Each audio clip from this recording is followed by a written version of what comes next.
এই শিক্ষক প্রথমবার ক্লাস নিতে এসে দেখতে পান পুরো ক্লাসটাই যেন বিশৃঙ্খলার রাজত্ব। কেউ কেউ তাস খেলছিল, আবার কেউ কেউ বেঞ্চে টেবিল টেনিস খেলছিল, এমনকি কেউ কেউ তো রিলস বানাতে ব্যস্ত ছিল। আর এই দৃশ্য দেখে শিক্ষক সবাইকে শান্ত থাকতে বলেন, কিন্তু তখন একজন ধনী লোকের ছেলে শিক্ষককে বোকাচোকা করতে শুরু করে এবং রেগে তার হাতে থাকা টেবিল টেনিসের ব্যাটটি শিক্ষকের দিকে ছুঁড়ে মারে।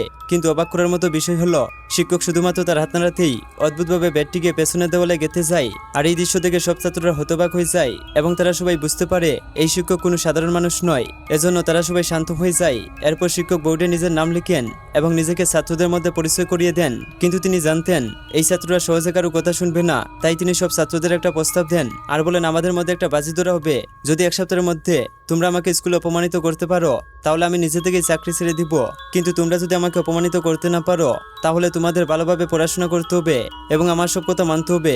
একথা শুনে ছাত্ররা মনে মনে খুশি হয়ে যায় এবং তারা শিক্ষকের কথায় রাজি হয়ে যায়, কারণ তারা মনে করেছিল এই শিক্ষককে অপমানিত করা কোনো ব্যাপারই নয়।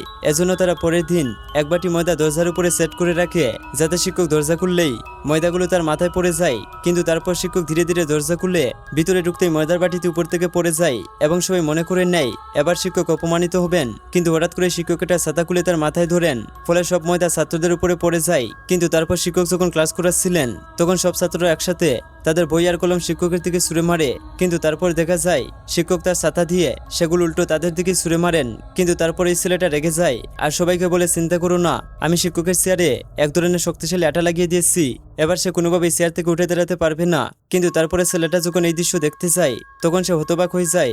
আসলে শিক্ষক আগে থেকেই তাদের প্ল্যান সম্পর্কে জানতেন, তাই তিনি চেয়ারে বসেননি। এবার তো ভিডিওতে লাইক করো।